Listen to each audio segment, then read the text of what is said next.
Welcome to Math Study Zone. Today we discuss the topic modulus and argument in the Cartesian form. तो देखिए हमारे पास late करते हैं हम z, हमारे पास कोई कॉम्प्लेक्स नंबर है x प्लस एटा वाई. तो हमारे पास मॉडुलस कैसे फाइंड आउट करोगे इसका, that is mode of z. तो इसमें क्या रहता है, हमारे पास जो भी रियल पार्ट है उसका स्क्वायर प्लस जो इमेजनरी पार्ट है उसका स्क्वायर करके हम अंडर रूट निकाल लेते हैं. दैट इज हम modulus of complex number in a Cartesian form. और इसका आर्गुमेंट रहता है हमारे पास, आर्गुमेंट होता है हमारे पास theta is equal to tan inverse y upon x. तो देखिए होता क्या है, ये जैसे हमारे पास कोई भी एक्सिस है, ये हमारा रियल एक्सिस है और ये हमारी क्या है, इमेजिनरी एक्सिस है. तो हमारे पास कोई पॉइंट लगा लीजिए जैसे पी एक्स वाई है, जो यहाँ से रियल एक्सिस पर x डिस्टेंस पे है और इमेजिनरी एक्सिस पर जो है वो y डिस्टेंस पे है. तो जो जितना यहाँ पर हमारा जो है ओरिजिन से इस पॉइंट का डिस्टेंस होगा दैट इज़ द मॉडुलस. इसको हम r से भी डिनोट करते हैं पोलर फॉर्म में. और ये जो एंगल है जो एक्सिस यानी रियल एक्सिस के साथ बनाता है that is theta. It means हमारा आर्गुमेंट रहता है. तो ये हमारा रियल है. देखिए इसमें हमारे पास नॉर्मली जो है हमारे पास जो एंगल है हम आर्गुमेंट फाइंड आउट कर लेते हैं, लेकिन हमारे पास ये जो एंगल फाइंड आउट करने के लिए किस क्वाड्रेंट में लाई करना होता है ये, और उसके अकॉर्डिंग ही हम एंगल फाइंड आउट करते हैं. जैसे हमारे पास कोई भी एक्सिस ले लीजिए, इसके लिए 4 केसेस बनेंगे. तो जैसे हमारा हम फर्स्ट 4 केसेस ले लेते हैं. जैसे केस नंबर 1 है हमारे पास, अगर हमारे पास कोई एक्सिस है यहाँ पर, अगर ये फर्स्ट क्वाड्रेंट में लाई कर रही है, केस फर्स्ट ले लेते हैं हमारे पास कि दोनों के दोनों पॉइंट हमारे यानी एक्स और वाई जो है हमारा लाइज इन फर्स्ट क्वाड्रेंट. देखिए अगर फर्स्ट क्वाड्रेंट में लाई कर रहे हैं मीन्स दोनों ही पॉइंट हमारे क्या रहेंगे, पॉजिटिव रहेंगे. अगर फर्स्ट क्वाड्रेंट के अंदर लाई कर रहे हैं तो हमारा जो एंगल है, देखिए जैसे ये हमारे पास एक्सिस थी तो ये हमारा जो एंगल है ये कितना बनाएगा, ये हमारे पास थीटा बनाएगा. तो हमारा जो एंगल है वो थीटा किसके इक्वल, अगर मैं इसको थीटा, हमारे पास एंगल यही रहेगा तो हमारे पास थीटा क्या हो जाएगा, एंगल अल्फ़ा ही हो जाएगा. तो हमारे क्योंकि ये फर्स्ट क्वाड्रेंट में लाई कर रहा है तो हमारे पास चेंज नहीं होगा. तो जितना हमारा एंगल है, हमारे यहाँ का एंगल कितना हो जाएगा, अल्फ़ा. केस सेकंड ले लेते हैं. जैसे केस सेकंड है, अगर हमारा एक्स वाई जो है वो लाई करता है इन सेकंड क्वाड्रेंट.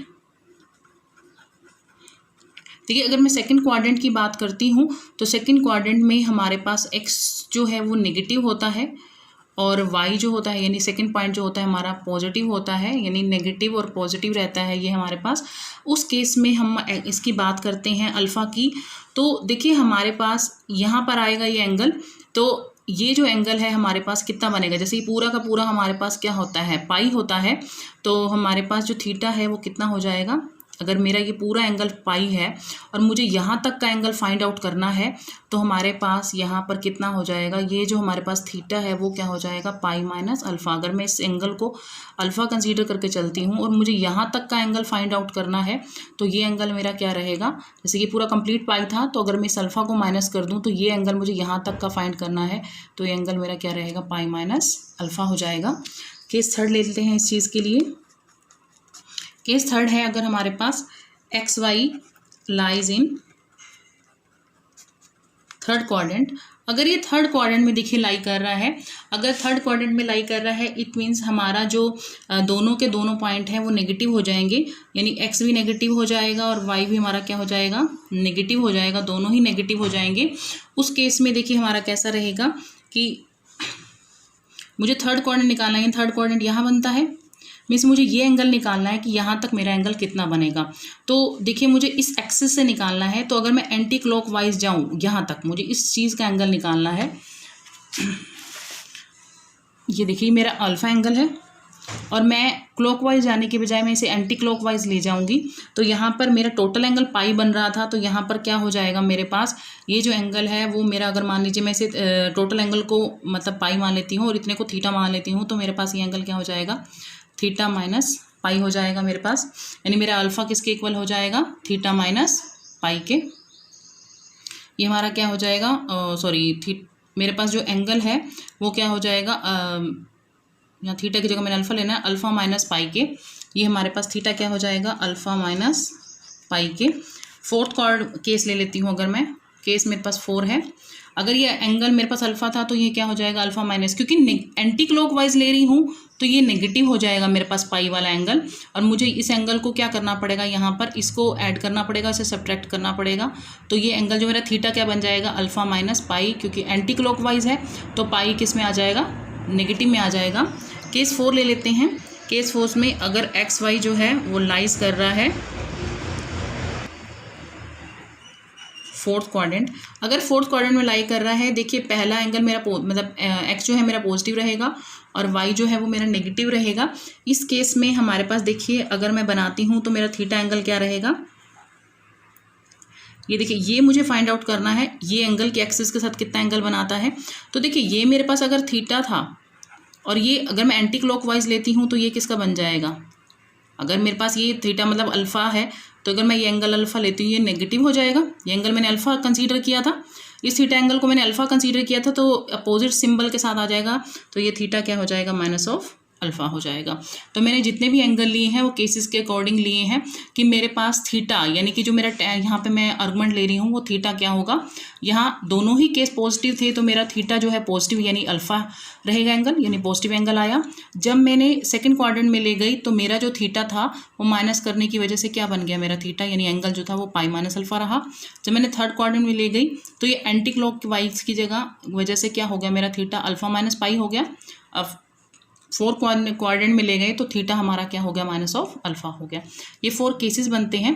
अब हम इससे रिलेटेड कुछ क्वेश्चन देख लेते हैं।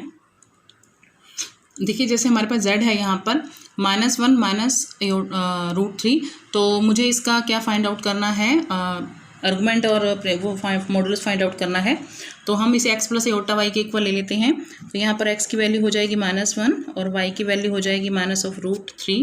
तो इसका मॉडुलस क्या रहेगा मेरे पास, मोड ऑफ z यानी कि ये रहेगा मेरे पास x² plus of y², means x क्या है मेरे पास -1 का स्क्वायर और ये -रूट का स्क्वायर, दैट्स मीन 4। तो मॉडुलस तो हमारा 2 आ जाएगा। अब हम आर्गुमेंट देख लेते हैं, that is theta is equal to tan inverse क्या होता है y अपॉन x। तो देखिए tan इनवर्स y है मेरे पास, तो y -√3 और ये हो जाएगा -1, ये कैंसिल हो जाएगा तो मेरे पास tan इनवर्स √3 आ जाएगा। देखिए और √3 की वैल्यू tan पर कहाँ पर होती है, किस एंगल पर होती है, ये होती है हमारी tan π/3 पे। तो ये हमारे पास जैसे कैंसिल होगा तो क्या आ जाएगा π/3। देखिए लेकिन हमें क्या फाइंड आउट करना है कि ये हमारा जो ये पॉइंट है यानी π/3 है ये कौन से, देखिए अगर दोनों नेगेटिव की बात करते हैं तो जो दोनों नेगेटिव होते हैं वो मेरे कौन से क्वाड्रेंट में लाई कर रहे हैं, ये थर्ड क्वाड्रेंट में लाई करते हैं। तो थीटा हमारे पास लाइज कर रहा है इन थर्ड क्वाड्रेंट। देखिए अगर ये थर्ड क्वाड्रेंट में लाई कर रहा है तो हमारे पास मैंने आपको बताया था तो थीटा क्या रहता है हमारे पास, तो ये होता है हमारे पास पाई मतलब हमारे पास जो थीटा होता है वो अल्फ़ा माइनस पाई हो जाता है। तो हमें क्या करना है, अल्फ़ा माइनस पाई हो जाता है। अल्फ़ा हमारे पास क्या है यहाँ पर π/3 है, हमारा एंगल जो है वो π/3 है। तो हमारे पास π/3 माइनस ऑफ पाई, तो अगर मैं इसका एलसीएम लेती हूँ तो मेरे पास क्या आ जाएगा -2π/3। इट मीन्स हमारा ये क्या है आर्गुमेंट है, क्योंकि बिकॉज ये थर्ड क्वाड्रेंट, देखिए हमारा थीटा जो है वैसे तो हमारा यहाँ थीटा आ गया था बट हमें इसके अकॉर्डिंग देखना होता है कि हमारा जो थीटा है कौन से क्वाड्रेंट में लाई कर रहा है, उसके अकॉर्डिंग ही हमारा एंगल कन्वर्ट हो जाएगा। तो मेरा जो थीटा था हमारा ये थर्ड क्वाड्रेंट में लाई कर रहा था और थर्ड क्वाड्रेंट में थीटा क्या रहता है, वो रहता है अल्फ़ा माइनस पाई। तो यहाँ π/3 माइनस पाई हो जाएगा, दैट इज़ -2π/3।